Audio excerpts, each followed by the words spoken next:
কালবৈশাখীর ঝড়ে লন্ডভন্ড, কোথাও ভেঙে পড়েছে মোবাইল টাওয়ার, তো আবার কোথাও ভেঙে পড়েছে হাই টেনশন ইলেকট্রিক পোল। এখানেই শেষ নয়, এর পাশাপাশি বজ্রবিদ্যুতের কারণে বাড়িতে অগ্নিকাণ্ড থেকে শুরু করে ঘটছে একের পর এক ঘটনা।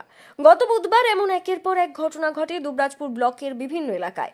বুধবারের কালবৈশাখীতে দুবরাজপুর ব্লকের যে সকল জায়গা ক্ষতিগ্রস্ত হয়েছে তার মধ্যে অন্যতম হল লোবা, পদুমা, যশপুর, বালিজুরি গ্রাম পঞ্চায়েতের বিভিন্ন এলাকা। এইসব এলাকার কোথাও বাড়ির টিনের চালা উড়ে যাওয়া থেকে শুরু করে খড়ের চালা উড়ে যাওয়া সহ শাকসবজির ক্ষয়ক্ষতি হতে দেখা গিয়েছে। গতকালকে ঝড়ে একদম মাঠ আমাদের এই ব্লকে এবং এই খনগাছপুর ধান সব শেষ হয়ে গিয়েছে, আর এখন ঝাঁটা করে দেয়।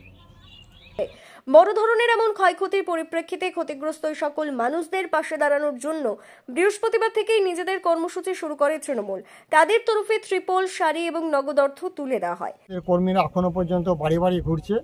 এখনো পর্যন্ত যে আমার কাছে রিপোর্ট এসছে 46টা বাড়ি সম্পূর্ণ ভেঙে গেছে। 46টা বাড়ি ভেঙেছে, ক্ষয়ক্ষতি হয়েছে প্রচুর। ছোট ছোট ঘর, বড় ঘর, রান্নাঘর এবং দেইপুর চরে গরু মরে গেছে, বাছুর মারা গিয়েছে, প্রচুর ক্ষয়ক্ষতি হয়েছে। তার সাথে আমরা দেখছি চণ্ডীপুর, তরুলিয়া, শিমলডি, মেটেগ্রাম এগুলোতে বেশি ক্ষয়ক্ষতি হয়েছে। ওই পারে হয়েছে জুবলাই, লোবা, কোটা, এগুলোতে বেশি ক্ষয়ক্ষতি হয়েছে।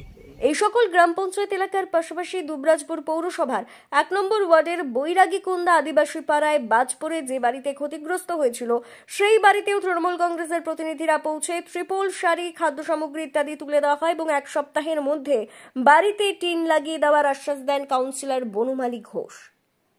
কিছুটা সাধ্যমতো আমরা কিছু চাল, খাওয়া দাওয়া, পোশাক পরিচ্ছদ, কম্বল, তিরপল আমরা ওনাকে দিলাম এবং আমি 1 সপ্তাহের মধ্যে ওনার এই বাড়িটা যাতে টিন লাগানো যায় ইমিডিয়েট, সেটা টিনের ব্যবস্থা আমি 1 সপ্তাহের মধ্যে এই বাড়িটা যাতে আমি টিন লাগিয়ে মেরামত করে দিতে পারি সেটা ওনাকে প্রতিশ্রুতি দিয়ে গেলাম। আমি 1 সপ্তাহের মধ্যে ওনাকে টিন লাগিয়ে দেবো বাড়িতে।